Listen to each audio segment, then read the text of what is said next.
Kia ora, New Zealand. Welcome to Sweet Chain Live. My name's Matt Drake. This is episode 194, and I'm joined this evening by my co-host, Morgan Harfell. Good evening, Morgan.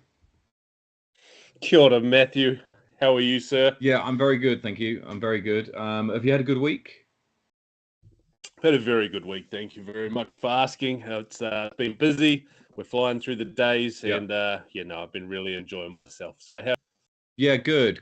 Really looking forward to this weekend. I have to say, because it's the Rapper Rumble, and I love this event. It's on a great course out in Masterton, and so I'm really looking forward to playing that this weekend. So yeah, a weekend of disc golf ahead for me. So very much looking forward to it. How was your league this week? No, I couldn't make league. I couldn't make league this week due to reasons. But I hear that you had a few incidents happen. Did everything go according to plan? Incidents. Well, you know what, the scores worked out. We ended up first in MPO for the week and tied second overall in the league because that was our final week 8 of 8. So yeah, but you've still got one more week. Am I right? There's one more week next week. Yeah, no, I'm not going to be able to make it next week, unfortunately. So this will be the last sort of competitive disc golf this weekend. But what were you putting with last night? I borrowed a Pure and a Wombat. I was using a Wombat, and yeah, it was interesting. We made it work. I did let Adam.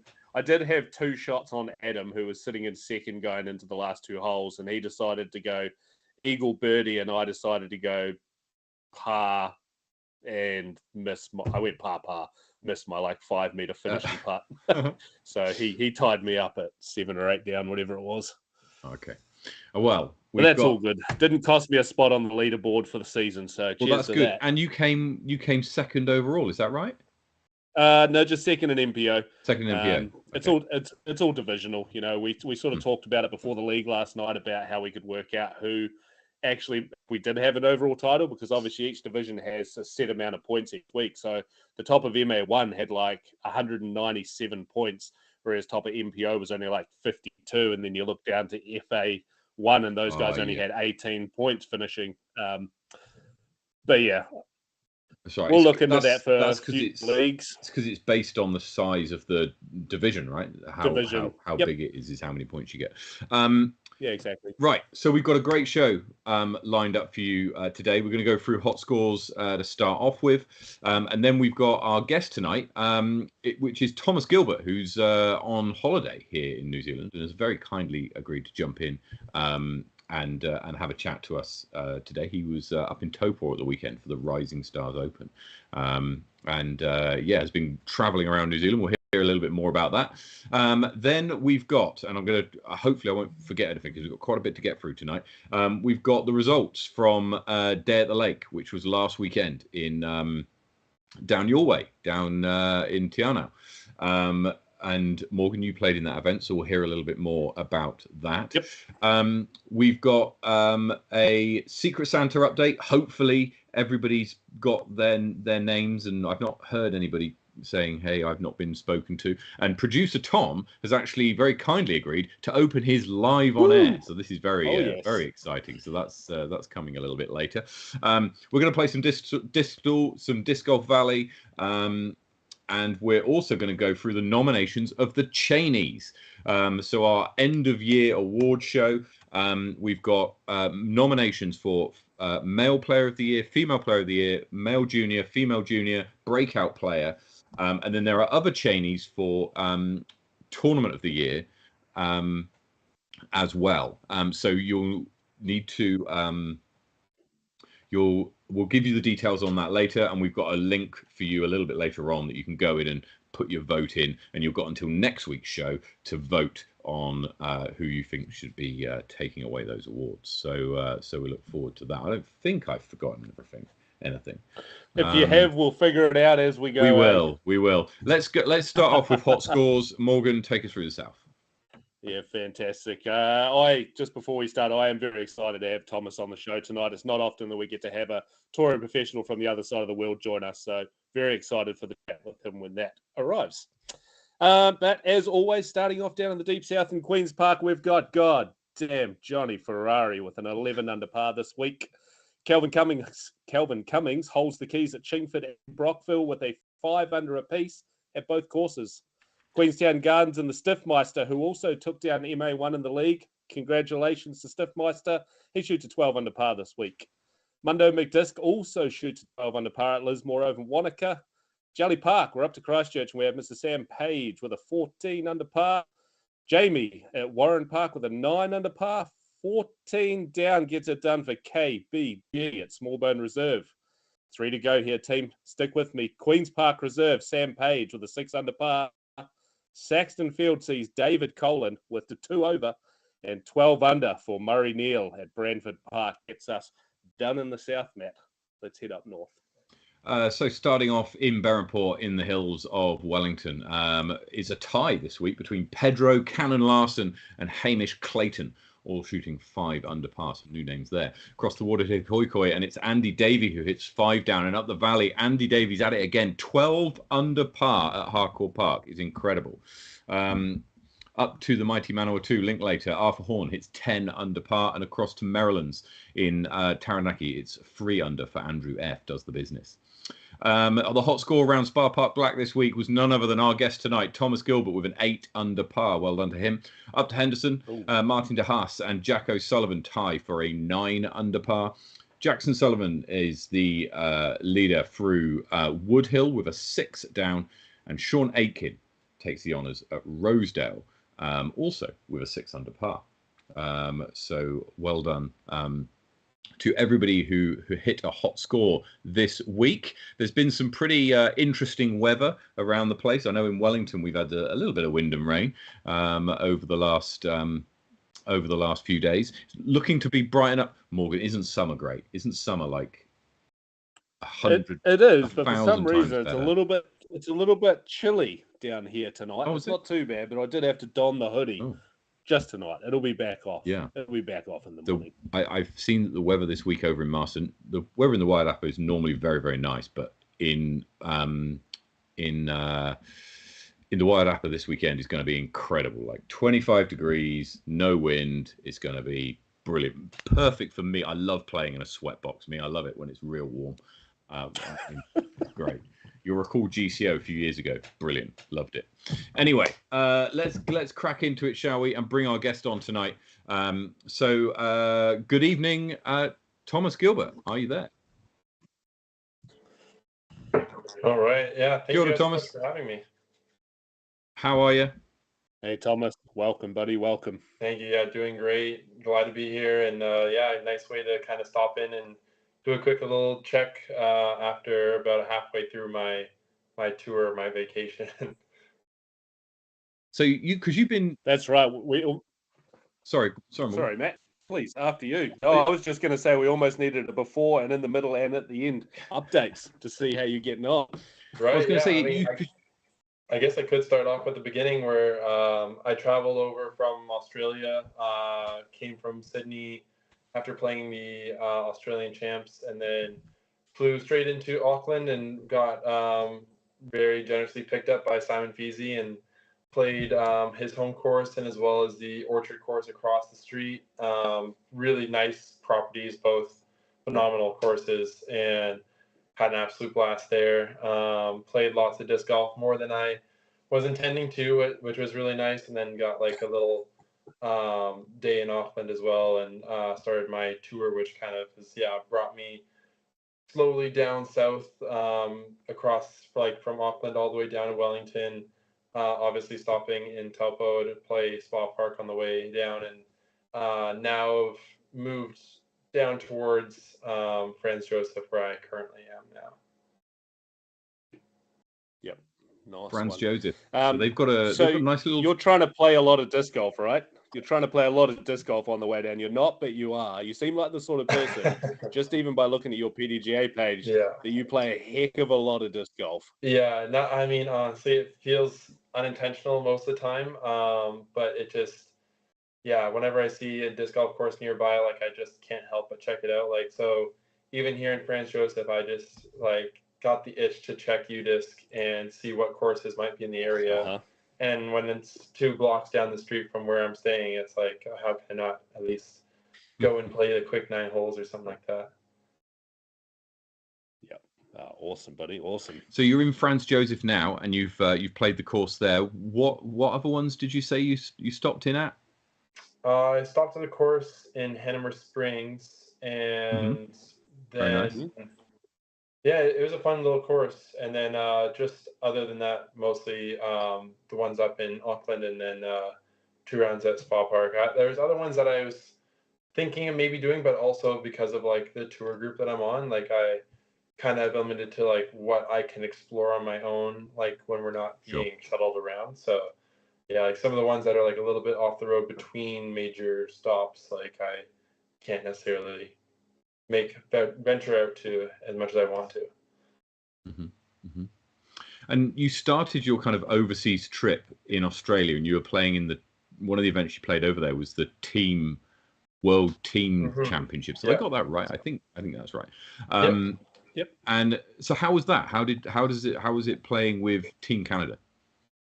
Oh, it was amazing. I mean, it was so interesting and fun to play the World Team Championship, because even like at the actual World Championships, there honestly doesn't feel like as much of a like you're representing your individual countries. Like where here, you're taking a minimum of 6 players per team, and a lot of like Canada, we had I think about 12 players, like 6 alternates and support team to like be able to be here together. And so it really felt like a true team atmosphere. You're wearing literally jerseys with your flag on them like throughout the entire event, and like it really feels like you're representing your country. And you're as well I think we had I forget the exact number now, but it was like 28 different countries or something crazy like that, where it's like, man, I didn't even realize there was that much representation, to send 6 good players like from each country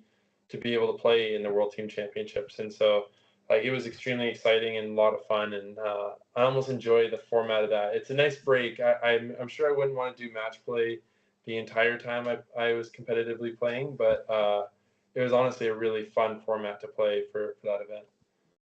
Do you know your teammate? I was just about to say, sorry, Mel. I was just about to say, I think you're answering my question. This is your first World Teams, right? This was my first World Team. Yes. Yeah. Yeah, awesome. And will you be sort of putting your hand up to be getting back into the next few? Oh yeah, for sure. I mean, even next year, there's a chance to represent your country at the World Games in Chengdu, China, and only the best MPO player and best FPO player from each country get to do that. So there is still like some competition and time to prove that I'm the most worthy to attend this competition. So, but it would be an absolute honor to go on behalf of Canada. Is that based off of rating, or is that based off of like national championship? Because you're the current Canadian national champion, if I'm not mistaken. Yeah, that's correct. But there's actually like a series of like 5 different criteria that all have like equal weighting factor into being selected to be part of the World Games. And so yeah, one of them is like overall ranking and rating, and then but there's other ones just of like how personable you are, how many events that you've played within WIFDIF, and how familiar you are with like the format of the games, like how well represented are you on the country, because sometimes there might be places that you're the top rated player from playing a bunch of like of your local events, but you might not have that international like recognition from your country like I might have. Yep, for sure.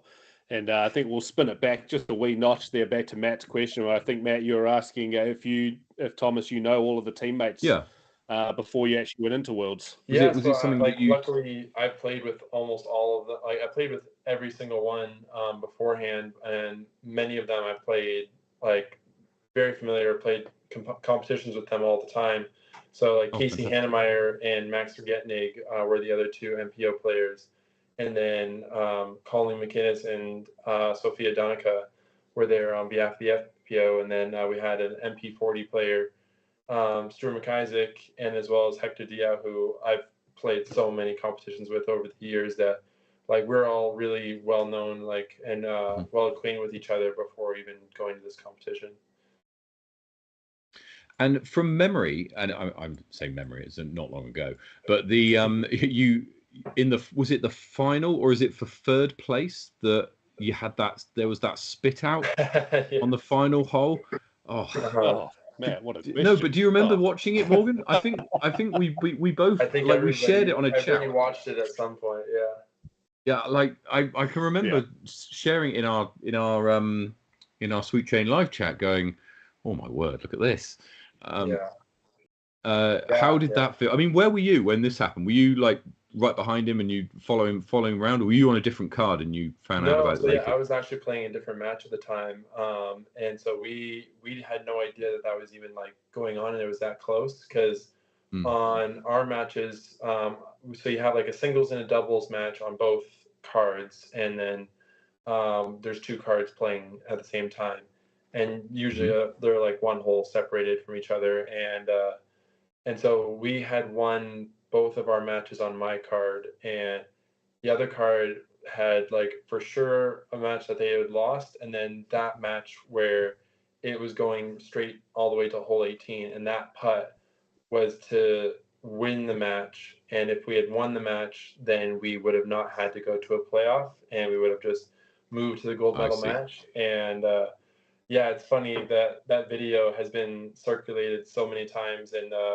yeah, the player that got the spit out was our Masters player, Stuart, and yeah, he didn't think that he was going to be a golf sensation, but I think there's a couple different videos out there that have like a combined like 2.5 million views or something crazy. Yeah, it's definitely one of the worst ones, because I even like you watch it and you think I still watch it and I think it's in. It's crazy. And I mean, a lot of people don't realize as well. It's like it's not just like a random putt that happened to spit out. It's like the fact that it was to move to the gold medal game. Yeah, it went to the very last hole. Like the battle was close the entire match, and like then the putt happened. So a lot of people are like, oh, whatever, it's just a spit out, like big deal. But it's like, no, like this was like the moment, and consequential. Yeah, exactly. That's it. Yeah, very consequential. Yeah. And then you went and played Aussie Nats. At two big tournaments in Aussie, actually. How were they? How did they compare to like the tournaments that you're used to playing on, like the Pro Tour and stuff? Oh, it was really good. Like they did a very good job running the event out in Molong. Like it was interesting. The course, like it didn't have the extravagant like landscapes that you would see like some of the top courses having.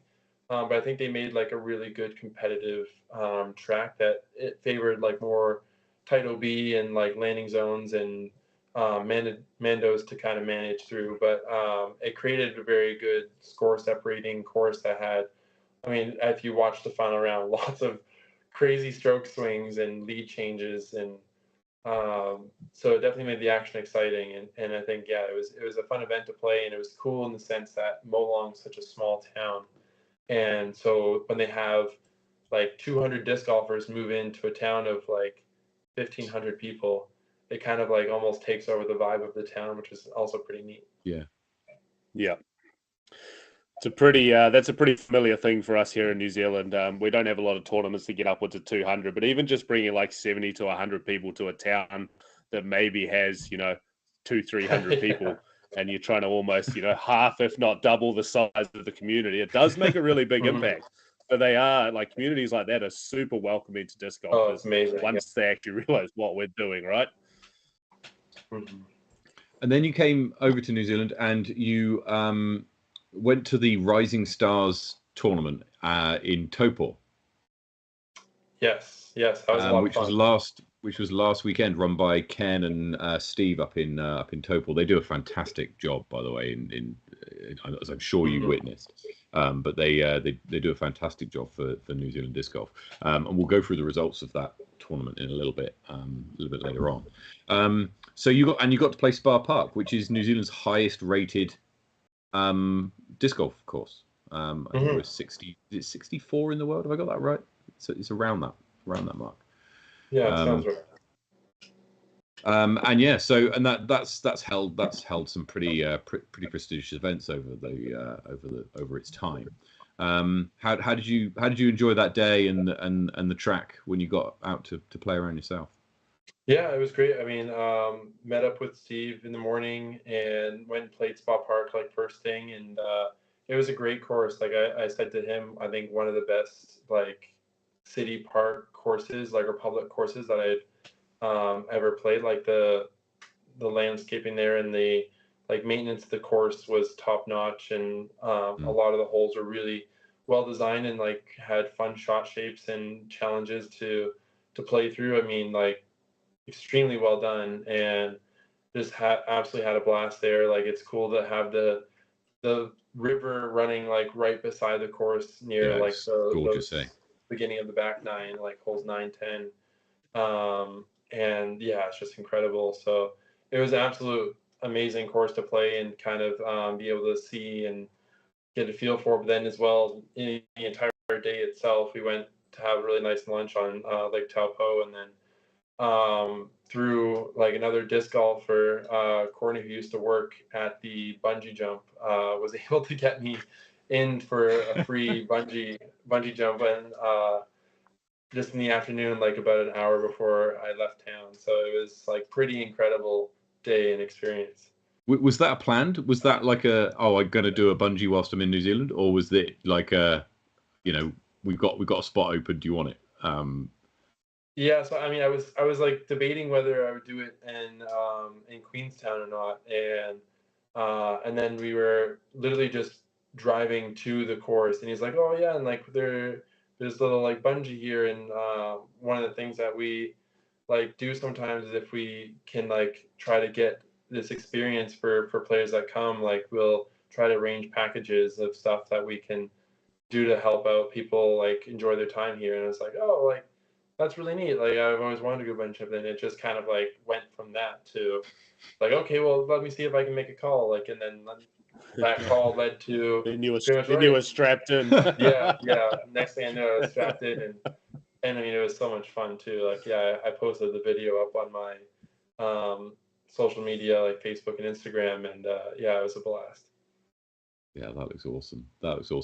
We've got a question for chat because from the chat from chat Mm-hmm. which is, what do you think? Something that's we're quite proud of here in New Zealand. What do you think of the RPM Helix baskets? They're the ones that you would have played at Spa Park. Because I think they're slowly making their way into pockets of the US, but they're certainly not on every in every town. So you got a chance to play on them, and any thoughts? Yeah, I think the catchability of the basket is like next to none. I think it's as good as like a Chain Star Pro, which is like Discraft's top like championship level basket. And I would say the only thing that I think they are looking to improve is the visibility of the basket itself.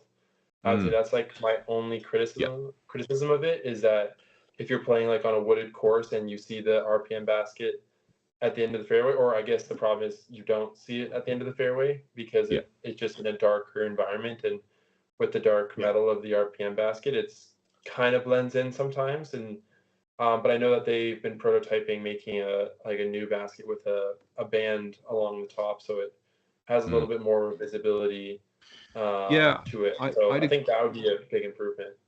I'd agree with you there. I think that they're slightly I don't know. I might be wrong here, but I think in some of the parks that these baskets might get installed in, there's certain requirements on it not standing out, and so that it kind of blends into the natural beauty of the scenery or whatever. And so that I think is perhaps the reason why they're designed the way they are. However, that's not to say that there couldn't be an attachment or something, or something you could put on them to make them more obvious when a tournament was in play, right? So that you've got that visibility. You kind of took that thought right out of my own mind there as well. Like, I just have to think down to Tucker Beach, just down the road here, where the community was happy for the course to be there, but really didn't want to see it as such. So we actually painted all the baskets green to make them even harder to see. Oh wow! But yeah, well, if blend that's got to into the happen to natural get a course in, environment, right? Then you probably do yeah, it. 100%. Yep. Yeah. Awesome. And so from here, you've got a few more. You got a week or so left in New Zealand, is it? Yeah, I fly out on the 20th from Christchurch. So yeah, and back to Canada. Yes, yeah, back to Canada. Back for like the holidays for Christmas. Be back home in snowy Canada, and so I have a nice white Christmas, and then I'll be headed down to the States again for like one more week, and then actually be back in Canada, starting up my school again, going back to university for a semester before like the real part of my tour season ramps up. Okay, so you'll be back on tour in sort of April, May time, or earlier than that, do you reckon? Yeah, I'll April. So I hope like I might. Champions Cup is kind of like the first event that I'll for sure be playing. I don't know whether, kind of depends on the flexibility of my exam schedule. But as well, I will be playing the chess.com invitational down in Florida because it kind of works in perfectly with like my spring break / like reading week. And so I can just take a little bit of time off there and still make that event, which is nice. Yeah. So outside of tour life, you're permanently based up in Canada? Yes. That's still my permanent residence, especially legally wise, so I maintain all my benefits from being a Canadian. Yeah. And Toronto. Yes. Correct? Yeah, just a little bit north of Toronto, but yeah, I'm based out of Toronto. Sure. Fellow Raptors fan, I have to say, Raptors nice. are my team. Hey, there we go. I failed. We've both failed. Why are we not wearing Raptors jerseys? There's one like 3 doors down. Oh, it's too funny. Oh, I failed. Outrageous. So you've got this upcoming season, which you think might start a little bit later. Have you got any kind of competition goals for this upcoming season that kind of stick out in your mind? An interesting one that like isn't kind of the goal that you would probably expect to hear, but I hope to play a lot of competitions and like be a little more selective of my competitions to play more events where I feel like I am the most competitive at. And by that I don't mean like necessarily what tracks I feel like I play well on, but actually like selecting what events I feel like I will be in the running for winning the event.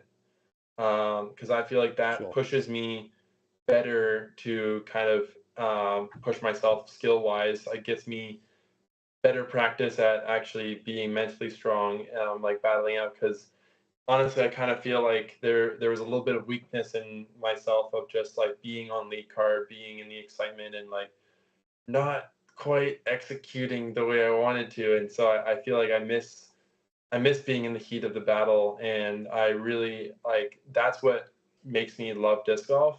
Battling for 35th place on the pro tour doesn't do it for me like the way that battling for a win does. So I think playing like more A tiers and more events that are really exciting, then obviously the tour events that I love and feel like I can be competitive at, I'll still travel to. But I think trying to find the competitions that I feel like I'll have a really good battle is like the ones that I want to kind of strive to compete at next year.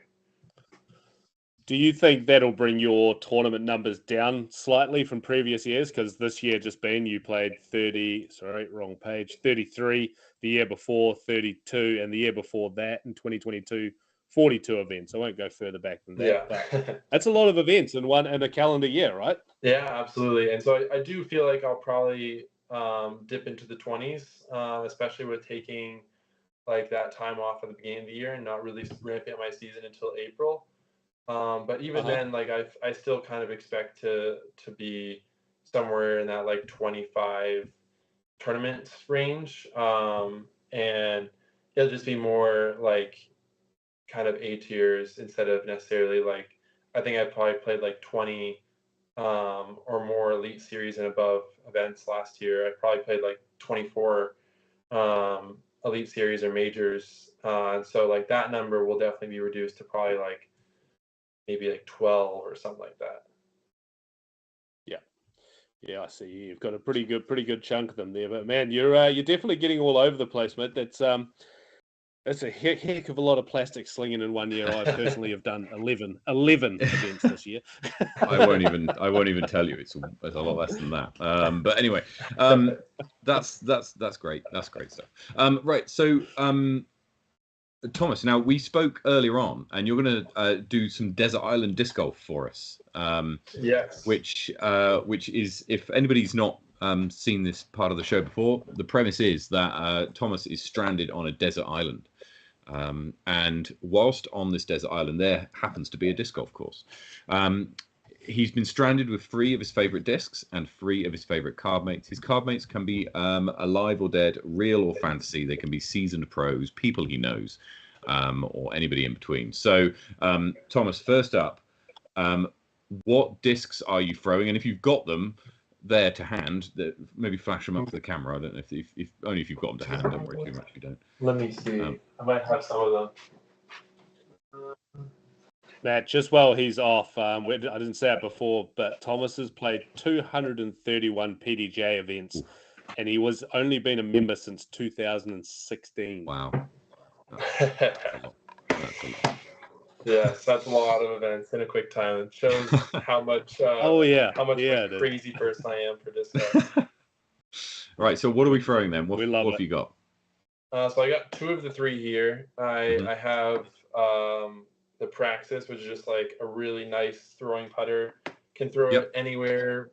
I mean, from putting it to literally throwing it up to probably about 110 meters or so. And then I would probably go with like a Coalesce, or even if not a Coalesce, like a Firebird type disc, and just throw the heck out of that for like forehand and backhand kind of overstable shots, little flex shots, things like that. And then obviously got to have the Destroyer in there as my bomber distance driver.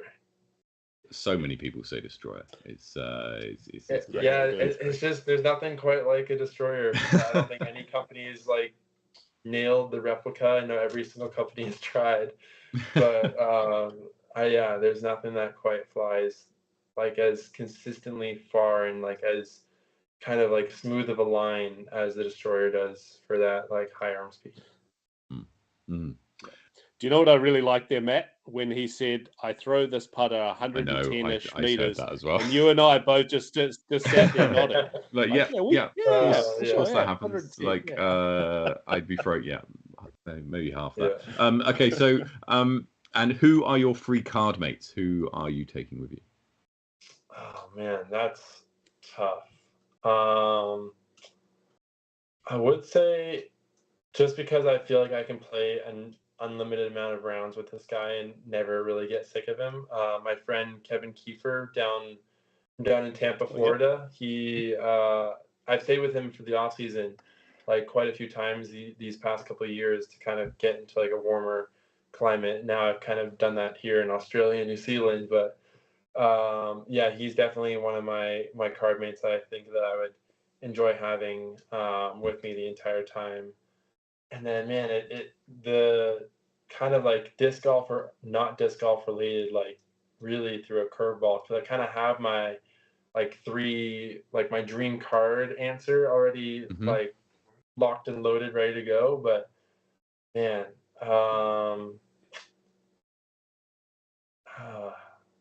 that's tough. I mean, I'll throw another disc golfer in there. I'll put Calvin Heimberg, who is typically one of my 3 dream card mates, like on a card on tour, just because of his skill, like watching his game, and also just his humor is like pretty entertaining to play with and be around with on a desert island. And do you get to play with him often when you've been on tour? Do you get to play with him often? Not on the card in the tournament, but I get to play a decent amount of like practice rounds and stuff with him. Oh yeah. And I feel very lucky whenever I do get the chance to play with him, because usually that means that I played really good to be able to play on a card with Calvin. And then last person, oh man, if we're on a desert island, I guess I might go like Bear Grylls, just survivalist expert Yes. extraordinaire. Yes. So Useful. That's Yes. fair. yeah, That's there fair. we go. He'd probably be quite good as well. I got a feeling that he'd be one of those Honestly, guys I who think like I pick a think disc up he and would just learn be to right. have quite a bit of fun. Yeah. He'd pick it up pretty quick, I think. So Yeah. well, that's awesome. So I mean, That's awesome. intelligent choice. Yeah, get a survivalist out there with us. Absolutely. Yeah, that's smart. Matt, we need to part of this Chainies this year, which we'll come to shortly. Team is we almost need to have our top 5 desert island disc golf friends that have been brought to the island. We do. Bear Grylls is right there, yeah, man. he will He's be. right He there. will be. Yeah, Absolutely. Right. We're gonna jump into the Sweet Chain Safari now, which is 18 questions. The first is the family-friendly front 9. Same questions to every week, every guest every week, and then the Safari back 9, which is different questions to each guest each week, and takes the form of this or that. So it's quick fire. The family-friendly front 9. Are you ready? Ready. What's your name? Thomas Gilbert. Where were you born? Born in Toronto, Canada. Where do you live now? Now I live just an hour and a half north of Toronto in Port Severn, Ontario. How many years have you been playing? 9 years. Your PDGA number?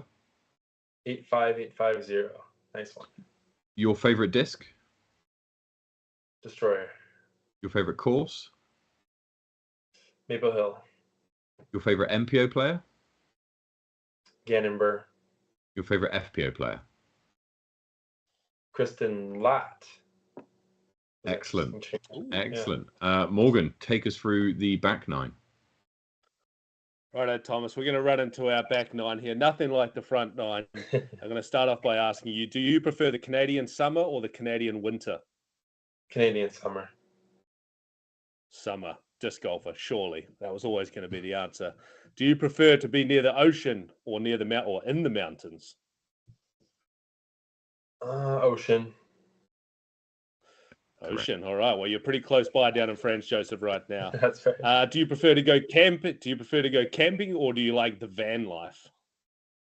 Camping. Camping. Love it. Right. A little bit more Canadian now. Drake or The Weeknd? Or neither. You can definitely say neither. The Weeknd. Those two. Yeah.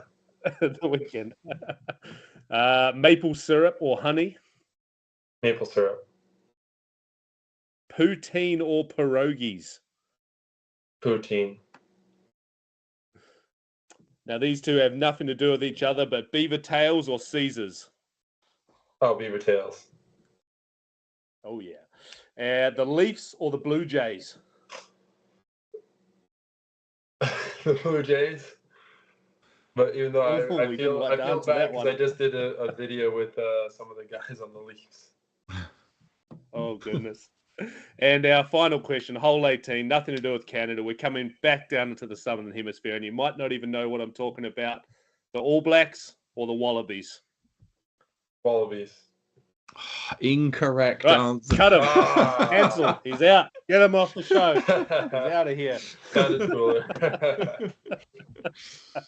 No, thank you very much, Thomas. That's your 18 holes complete. You made it through, slightly unscathed. Thomas, thank you so much for joining us tonight. That's been a lot of fun, and thank you so much for taking time out of your holiday to come in and chat to us. It's been real good, and very best of luck for your studies and for your season next year, and obviously safe travels for the rest of your trip and back to Canada. Yeah, thank you so much. It was a blast being on here with you guys. Hey, thank you so much, Thomas. All we'll might see you down in Quick Travels. Excellent. Sounds we'll see you soon. you. Yeah. Cheers, Thomas. Man. There we go, Morgan. It's very good, wasn't it? It was very good to have someone of Thomas's caliber come on the show. Not that our guests aren't great every week, but we don't always get the chance, as I said at the top of the show, to hang out and just have a chat with someone that's on the pro tour. So yeah, really cool. Do you know what really stood out? One of the points that stood out for me that I think was really interesting, and one that we kind of touched on in the past, and that's when he was talking about what his goals are for next year and what his upcoming events are, he was very deliberate in saying, I'm going to put myself in the situation where I am under pressure.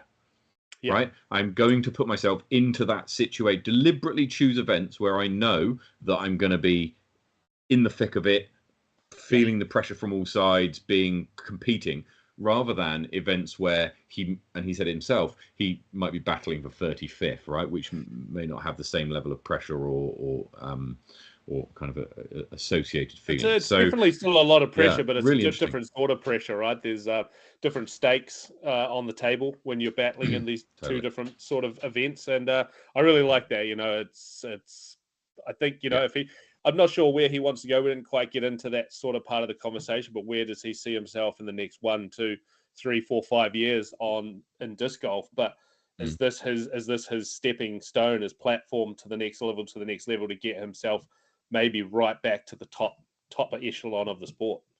Yeah. Okay, let's have a look at the results from Day at the Lake, which was played last weekend in Tiano down with you. We had Grant Chapman on the show last week, who was live from the green of hole 17, I think it was. Something like that. Top tier places to come live from, right? Indeed. Another one for the Chainies. And as for MPO, it went as predicted. Levi Stout wins by 4 strokes over Francis Orange, it with a 10.44 tournament average, Morgan. It's incredible. 10.54 last round, 10.34 first round. I mean, even Francis right there, both rounds, 10.16, 10.36. Yeah, these guys are absolutely firing on all cylinders. And I think, shooting, again, all it comes down to is Levi on his original home course. That's really all it comes down to. Imagine shooting 10.26 tournament average in New Zealand and finishing second. It's great that it's got to that point, right? Mikey Yu finishes in 3rd, and then Jin and Isaac Latta tied for 4th in MPO. And that went pretty much as expected. Now, quick, actually, I'll leave the stat that I've got on Levi, which we'll come to a little bit later on, because he might feature in the Player of the Year nominations, which we'll go through shortly. Echo Lee beats Nicholas Stout into 2nd place in FPO. David Huang beats Morgan Hartveld into 2nd place in MA1. Was this a tight battle? It suggests that David just edging ahead each time, but was it? It was actually a fight back in the 2nd round, because if you look down the page here, excuse me, Adam Swan down in 6th there, actually had the lead by 4 shots over Dave and Dave and Corey in 2nd place there. And I was 6 behind, so we actually caught back up to him reasonably quickly in the tourney. He had a pretty rough 2nd round start, and that just let us build on it. It was a battle between me, Dave, and Corey pretty much the whole round there. Until the end, and Dave just took it away. Very good. Rashida Torre wins FA1 with a good result over Nikki Day and Hannah Tebbett. Kelvin Cummings wins with a 9.33 and a 9.07 rated rounds in MA40, the best division, by 2 strokes over Javier Bryanes and Andrew Barnett. Here's a fact for you, Morgan, about Kelvin Cummings. This year, right, I've been looking through some of the changes in power rankings over the last year, right? And Kelvin Cummings is actually the player who has moved up the most number of spaces in the last year. You know, that almost doesn't surprise me. He's picked up quite a few wins and top 3 finishes throughout the whole year, so that doesn't actually surprise me at all. This year so far, at this point last year, he was ranked 251st in the country, and he's now ranked 113th. So he's climbed 138 spots in the course of the year. So well done to Kelvin. Big Kelv. Yeah, very good. Into FA40, Marie Cummings wins here by 8 shots over Alexa McDonald. Grant Chapman, hometown, takes out MA50 by 10 strokes over Mark Tebbett. That's a good result for him. Legal SB in FA50 was competing on her own, and Joseph Ball takes out the win in MA2 over Hanlon Johnston, Liam Spronken in 3rd. Down to MJ18 and Connor Rance wins this division. Haley Rance wins in FJ18. FJ15. Gotta love the sorry, brother FJ18. sister win-win, don't you? Gotta love that. Indeed, got to be proud. Indeed. Yeah, I would say so. That's a fantastic result for the Rance family. Yeah. So yeah, now should we go to what should we do now? Should we come to the? Let's bring in. Should we just mix it up a little bit? I know we said we're going to do this later, but I think Tom. I'd love to see Tom on the show for just a few minutes. Right. Okay. So producer Tom, bring yourself in. Okay. All right. Okay. All right. He's got to sort his thing out. Okay. I think we're good now. I think we're good. So here he is, producer Tom. This is for anybody who doesn't know Tom. This is what producer Tom looks like, everyone. So this is the man behind the scenes, and he's promised to open his Secret Santa live on air, which is incredible. So. And that's a nice reminder to everyone in Secret Santa, guys. Go get them packaged and shipped out ASAP, please. You should all have your details in your inboxes. You got 13 days till Christmas. I'm going to be posting mine out probably middle of next week. I've got a couple of things that I need to sort out and pick up first. But mine's going to be going out middle of next week. But it'll arrive. Mine will be leaving in the mail tomorrow. Nice. Yep. Ooh.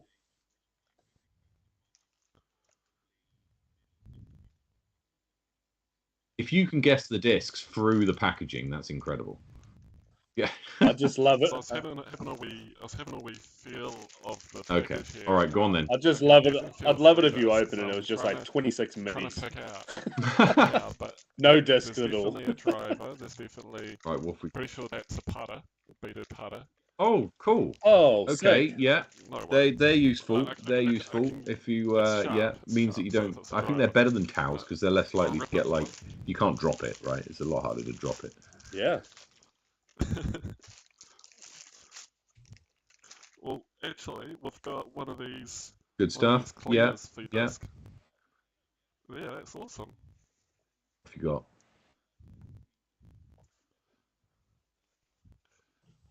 The postcard. Yeah, I always find towels difficult in the rain. Oh, that's We've cool. Got very good. Plenty more stickers. So Innover stickers. Yeah. Oh wow. Okay. Now to the good stuff. Okay. We've also got a postcard. Very nice. I don't mind that dye job actually. That looks all right. From that's sick. School, and on the back it even says the artist and the age. So Tui, excellent. That's quite cool. So very good. That's really cool. That is nice. Yeah, I think it's that way up, but yeah. We've got. If discs have a way up, I don't think they do, but maybe not. Yeah. Excellent. This one's really cool. I like this. What's this? This is. Oh, very good. Wow. Very good. Come up. Very nice. Come up. Yeah. Trumps right there, buddy. That's awesome. That's awesome. Very well done. Yeah. Very good. Very good. If you've got your Secret Santa, and then you Cloudbreaker. And you haven't. You've received it, but you haven't opened it yet, and you want to do your thing online. Then I would suggest going over to the Facebook page, where people will be posting all of their Secret Santa gifts, and it's incredible to see them all being opened. It's real good fun. So looking forward to it. That's awesome. That's awesome. Thank you very much, producer Tom. You may go back to producing. Thanks, Tom. There he goes. Now, where are we going to go now? We've got some. Should we go to Distal? Let's go to Distal. Sure thing. Let's go to Distal. We got this in 2 last week, Morgan. Incredible. Yeah. Do you remember who went? Do you remember who went first and second? You went first. Oh, and did second. I? Oh, okay. So go on then. You better kick us off this week. As soon as we got to latitude 64, it was so far out the gate for me. It was I would never have got Brave, which it was last week. Right, we'll start off this week with a Innova Eagle, please. Eagle, lovely. OG. Ooh, it's nowhere near it, Morgan. Oh, well, we've got So some information. yeah, we do. So it's less stable and it's slower and it's not. It's got slightly, so it's more understable, less glide, which is interesting, less than a 4 glide. So that's, a lot of kind of putters and stuff have a higher glide. So it's going to be -2, -3, -4, right? That's what we're talking about here. Yep. And less, so less stable than an eagle and slower, a lot slower actually. It's going to be like a speed, 4 or below or 3 or below. So let's go with something like I don't know. Louis saying focus. Oh God, are we back in that? Are we back in that realm again? He's normally pretty good at this. Actually, go on, stick focus in as it's a chat guess. Well, I hope. Oh, maybe. We're focused. What are you talking about? Okay, so this is good. We've got the fade right. It's less glide than a 2 glide. No, less speed. So it's a 1-1. Wow, it's a 1-1 -2-2. 1-1 -2-2. Okay. What's a berg? No, and I don't think Berg is included. I don't think Berg is in this. Okay, so these are all these kind of like ridiculous like meme discs. So the thing is, you get a disc like a Beetle, right, which is a latitude speed 1, but it's so glidey because it's like a speed 1 is a real thin rim. And normally I'm going to be honest. tall. So when we get down to 1-speed discs, I'm almost tapped out at Berg. I don't know a whole lot of 1-speeders. There's a glitch. Yeah, that's the obvious one. What's go on? That's 6 glide. Yeah, it's not going to be. Okay, we'll stick. Okay, but we might. Okay. All right. You could throw glitch in and see what it says. Yeah, go on, have a look at glitch. If not, then maybe. It might give us a clue on the manufacturer. That's right, or Beetle maybe might be the. So 0. Okay, so yeah, it's a speed 1. It's a lot less speed glide. It's a 0-2. It's a 1 something 0 1 something 0-2. Wow. Okay. 1102. Yeah. Are you sure Berg's not in there? No, it's I don't think Berg is in. Is B. ERG. Yeah. Oh, it's there. Go on. Oh, okay. Try that. Run that. Morgan.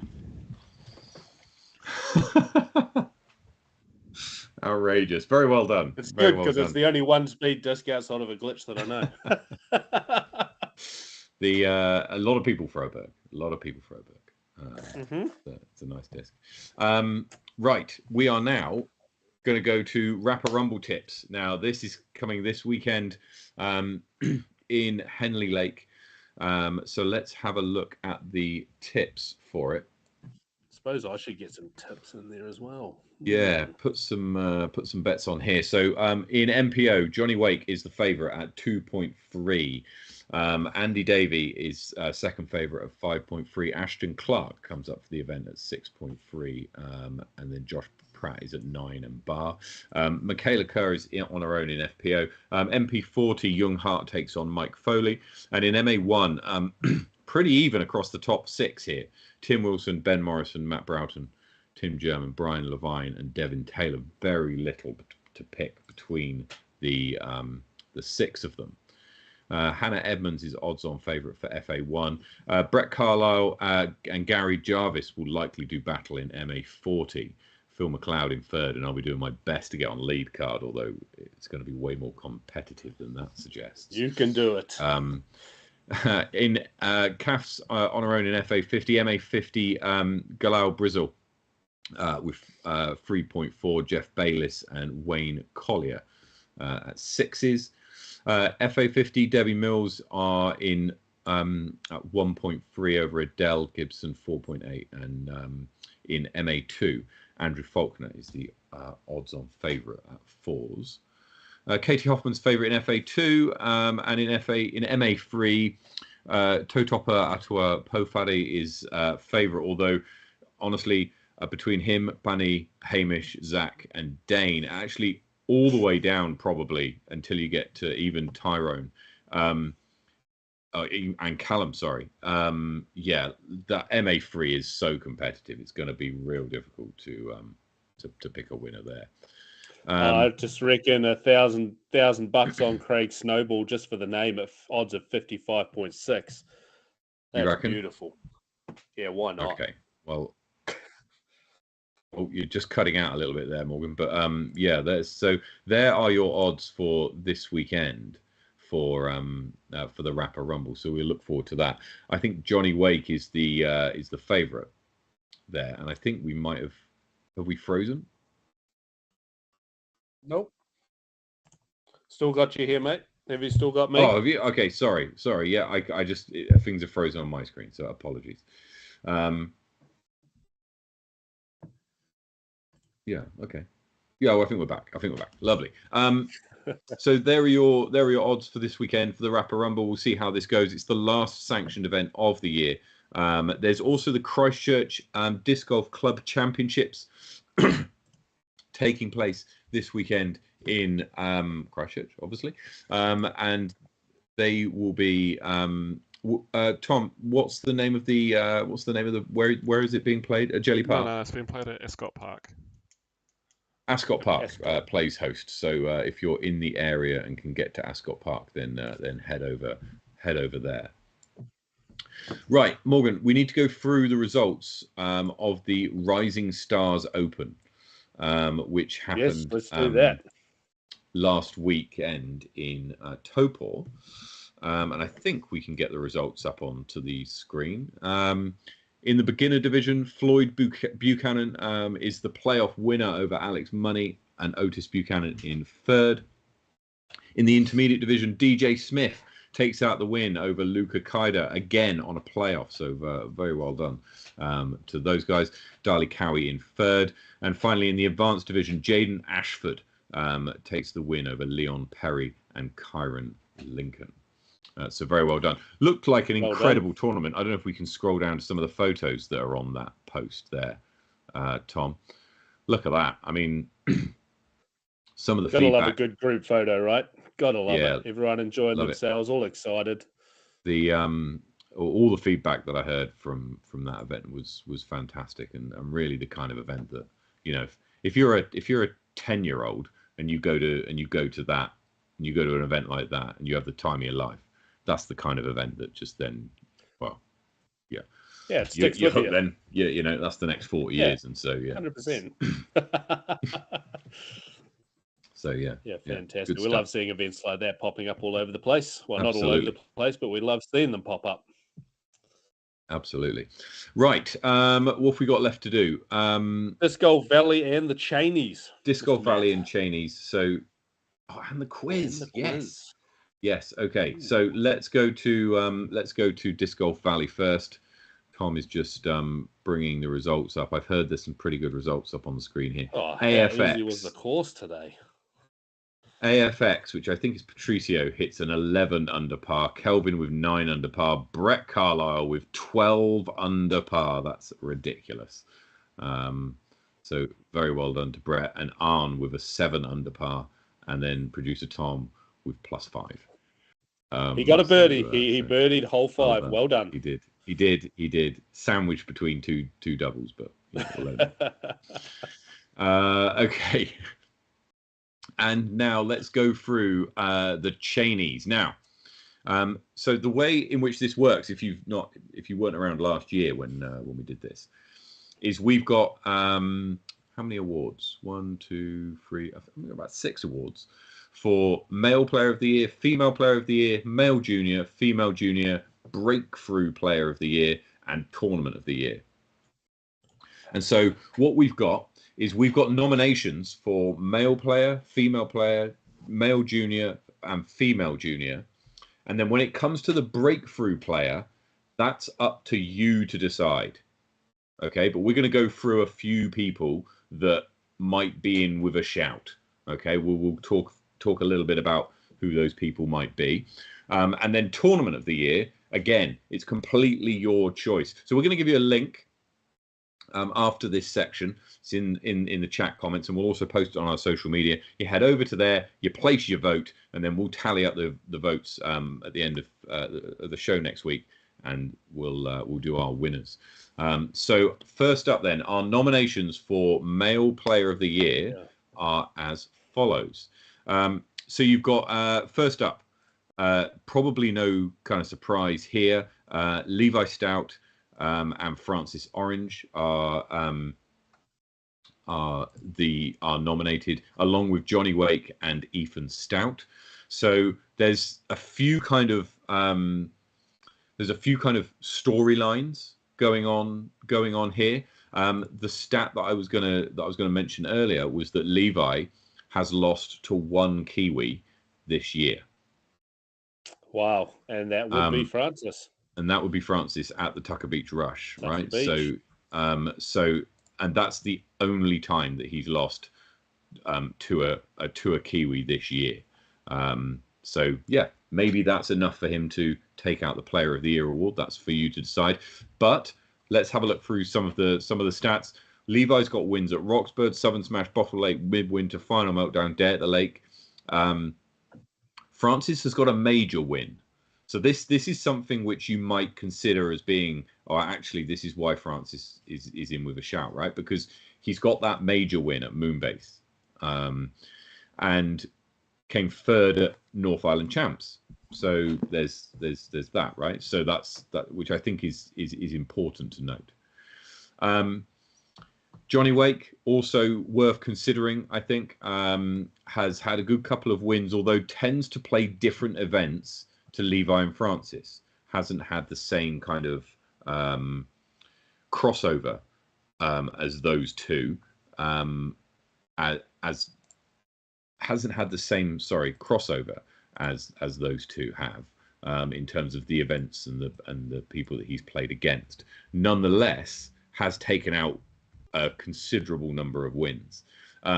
If you have a look at the events there, if you see a little asterisk by the name, then that means that they didn't play in the MPO division in that event.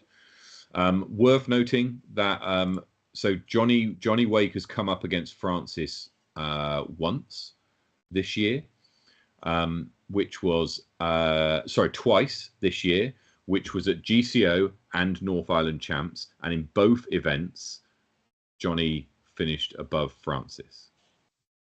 Makes it a bit spicy, doesn't it? Right. So it's interesting, right? That's what I'm saying. There's more than just the stats here going on here. You can't simply look at number of wins, boom. Johnny hasn't come up against Levi this year, other than at the events the Topor Classic and what were they? I don't know if he played Bottle Lake. Actually, I'd have to check that. He did play Bottle Lake, didn't he? From memory. Yeah. So sorry. So he came up against Francis in Topor, and Levi in Topor. Had a more disappointing time, I think, at Nationals, but didn't play Bottle Lake. So just played Topor and Nationals on that tour.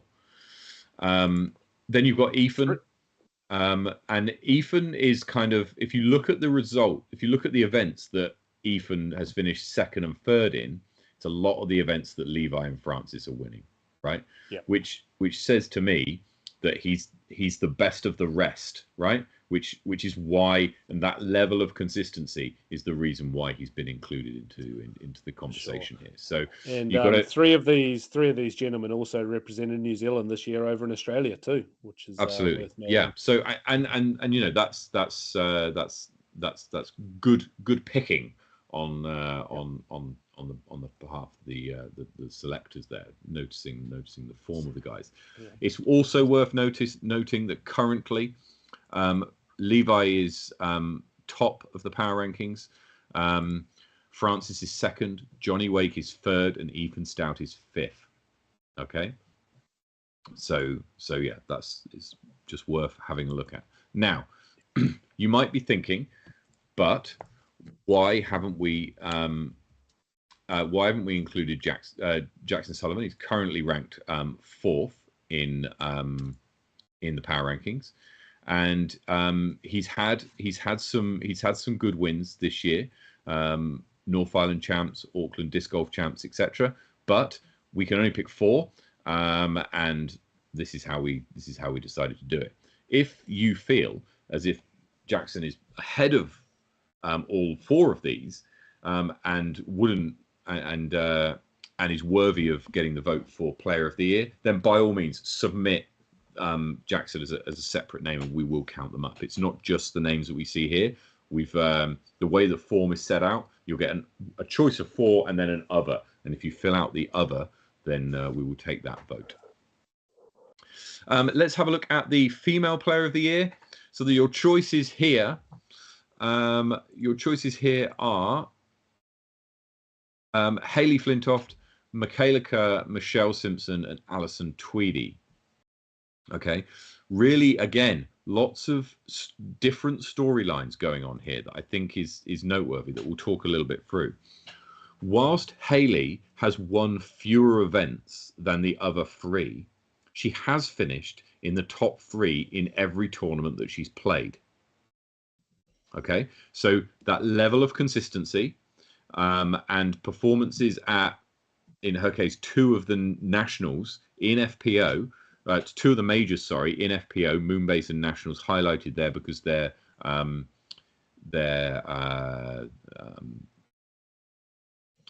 majors. I think is worthy of note. Now, obviously, she didn't finish second at Southern Smash and win Southern Smash, so apologies that there's a typo there. Michaela Kerr has won a lot of events this year. A number of these events weren't in FPO; they were in FA1.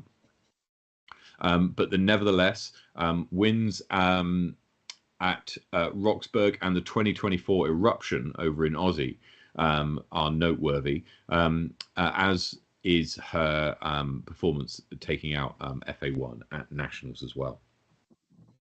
Now, Michelle Simpson is included despite having fewer wins, has got a major win under her belt, and is also the highest rated player currently in New Zealand. So remember, in the power rankings, that's based on the your tournament rating, right, from the PDGA. So what this is saying is that she might have played perhaps fewer events, but those events she is playing, she's performing at a higher tournament rating than perhaps other players elsewhere. Yep. The other player in the mix here is Alison Tweedy, and there's a lot of events here that she's played, which again she wasn't playing in FPO, and that's not a slight on Alison at all, because we all know that she's young, she's not, she's still progressing, and so you perhaps wouldn't expect it. However, I think her performances have been ones where she's shown she can win against the ladies in FPO. She was ranked number 1 in the country a few months ago, and so that's why she's been included in this list. Well, interestingly, her scores in a lot of those events, some which they played the exact same course, were actually better than FPO. Yeah, so precisely right. That's something to note as well. And if you look down to Flight Park Open, there she was playing in MA2 against all the guys there for that tournament. Yeah, and some of her, and she's currently ranked 2nd in the country. So I mean, that's why she's included in here. And so if she gets your vote, then great. Now, this was really, honestly, the hardest category this year. It was the hardest category by far, because we've had to leave out names such as Echo Lee, Nicola Stout, Victoria Speller, Amy Whitmore. Right? There's lots of ladies who we've had to leave out of this list. Simply because we don't have enough space, right? We can't fill everybody on here. Yeah, we have to limit it to a certain number, and you guys get to be the ones that put them in if you want. That's them to right. win. But what's fantastic is that this year, especially, any one of those top 8 ladies has really shown that on their day they can beat any of the other top 8 ladies, which makes for fantastic like competition and viewing. So real difficult when it comes to excuse me, trying to pick player of the year, but very good for New Zealand disc golf, the health of. Yeah.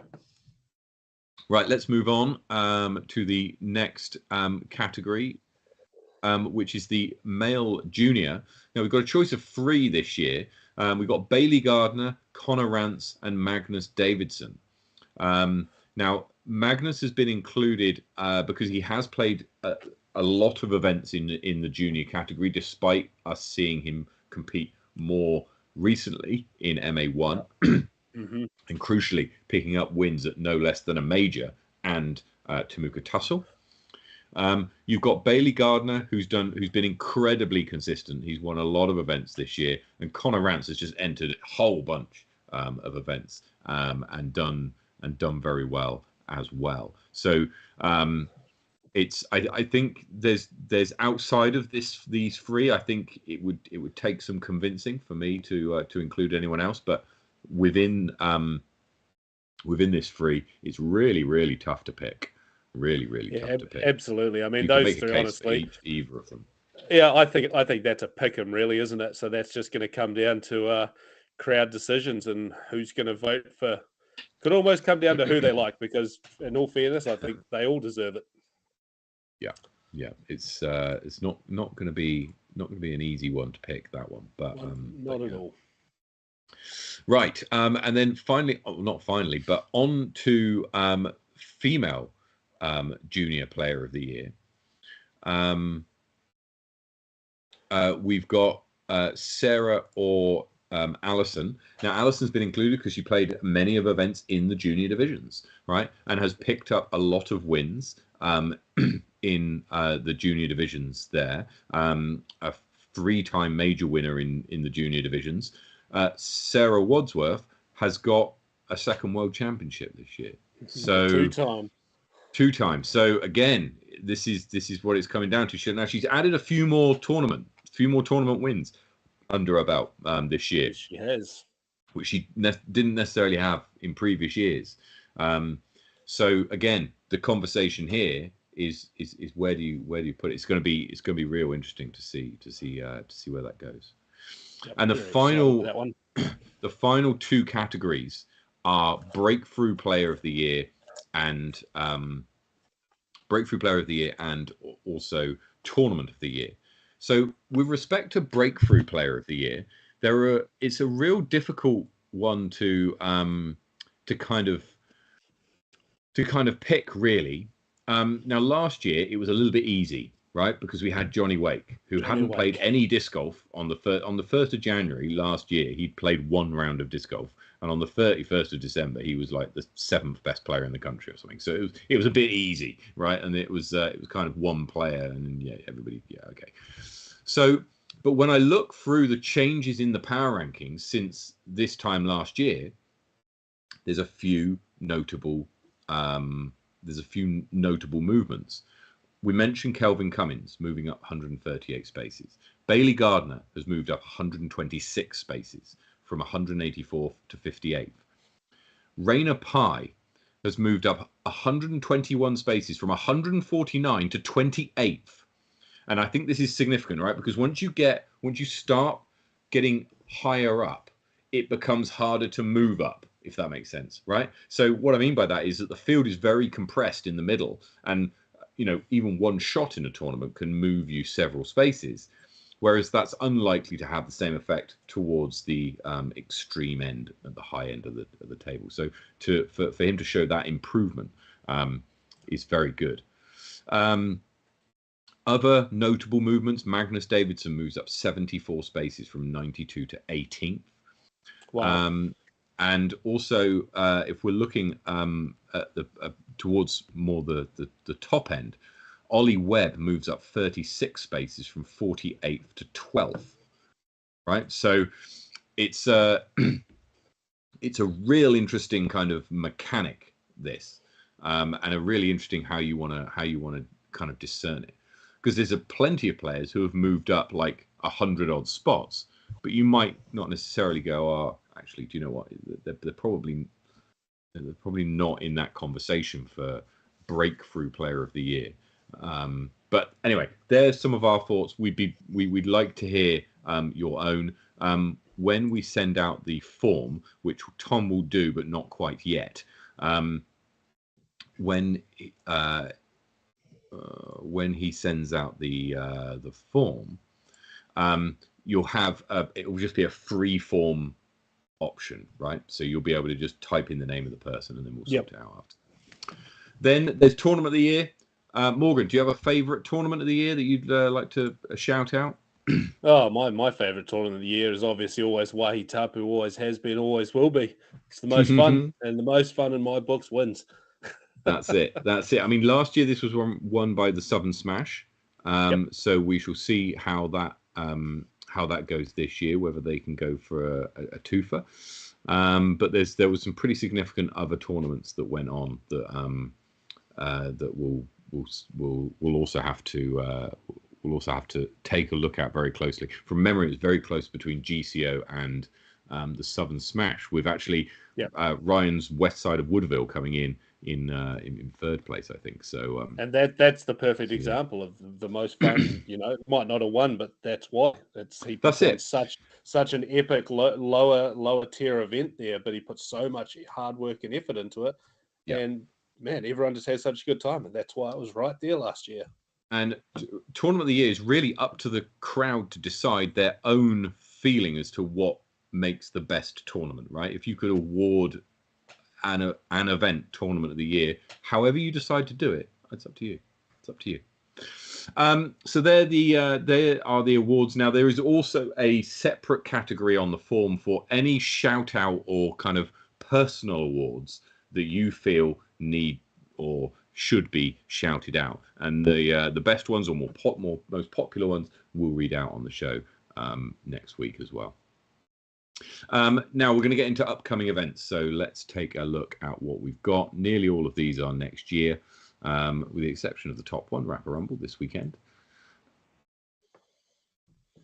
And the Christchurch Disc Golf Club Champs is also this week. Then when we come into January, we start at Egg Monster at Inglewood in Taranaki, second weekend of January, then over to the Taupo Classic, the New Zealand Disc Golf Open, then New Zealand Nationals down in Christchurch, which it's going to be a lot of fun.